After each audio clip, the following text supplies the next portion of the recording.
Hi, you've probably heard people talking about World Cup ticket prices, so I thought I'd do a little video to demonstrate what the issue is for the casual fan. Full disclosure, I've been to World Cups and Euros before and was really keen to go again to this summer's tournament in America and Canada. I live in England, but I'd happily go and watch just about anything as I generally really like football and I really enjoy the big tournaments when they come around, so I like to combine them with a bit of a mini holiday and see something of the host cities too. Tickets are, of course, never cheap. However, in the last few tournaments I've been to, I've generally paid around $150 for a seat to watch a group game, which again was what I was expecting to pay around this summer. With inflation, I suppose I'll be prepared to go up to $200 for a game. I was expecting to go to two or three, probably going to attend with my wife, so I was probably looking at spending around about £1,000 in British currency on just the tickets alone. So what I'll do is I'll have a look at my account and show you some of the issues. So once you've logged in, this is the screen that you're presented with. As you can see, there's tickets available for just about every single game.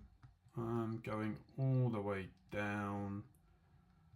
Alright, there's nothing for the final, but you could go, by the looks of it, you could buy tickets for just about every game. And with the dynamic pricing, recently there's become more games showing as available. When I looked a few weeks ago, it was showing limited availability and only a handful of these games available. But obviously, it appears more tickets have strangely come onto the market in the last few weeks.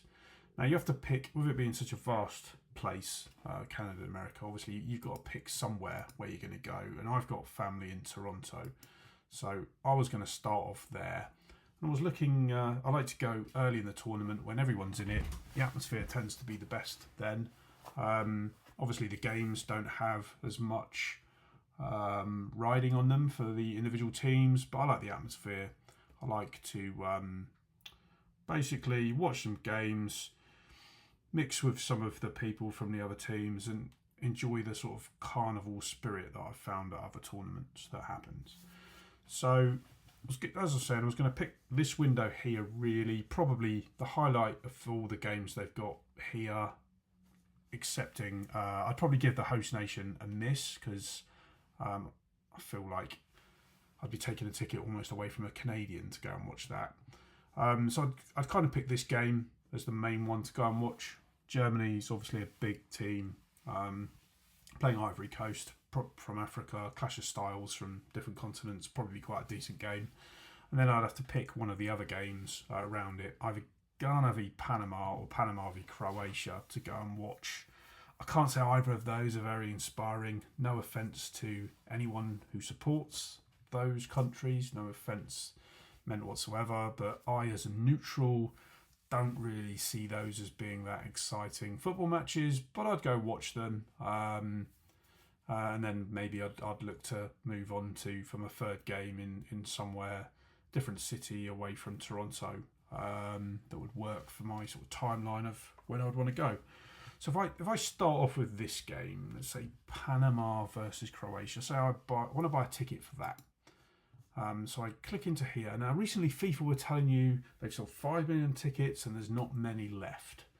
However, that's not the story that I think this is showing. So I log in and it's telling me straight away there's tickets available in 4 areas, quite good areas of note. They are on the side. Personally, I prefer to sit on the side because you've got a better view of the game. So you have to zoom in and it doesn't work that well. But when you do zoom in, you suddenly see there seems to be quite a lot of seats. There's an entire row here and entire rows here and here, and they're pretty good seats, really. And I look over here, and again there's loads of seats available. The biggest issue, however, is say like I want to sit in that seat there. The price is $1,300 to watch Panama play Croatia in a group game. That's unbelievable. If I go back and check the better game, Sorry, again, I mean no offence, but they get better game for a neutral person to go and watch.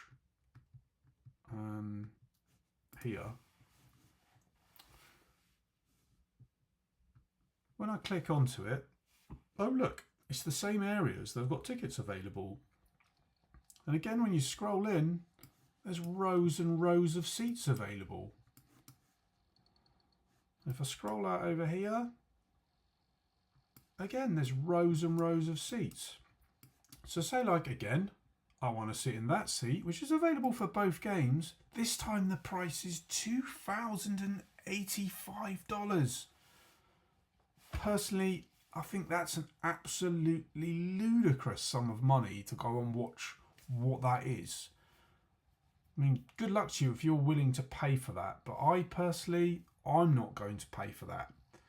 FIFA seems to have got this completely and utterly wrong.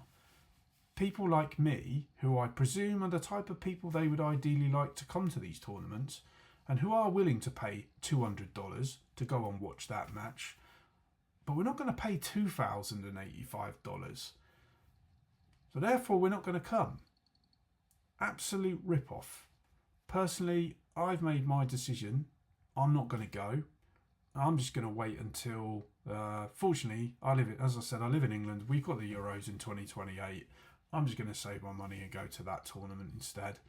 So thank you for watching this. If you're going to go and watch a match in the World Cup, then let me know in the comments below and tell me what games you're going to see. I will, of course, be a little bit jealous, I'm sure. Hopefully the tournament will still be a success. I just fear greed is getting in the way of what should be something really special.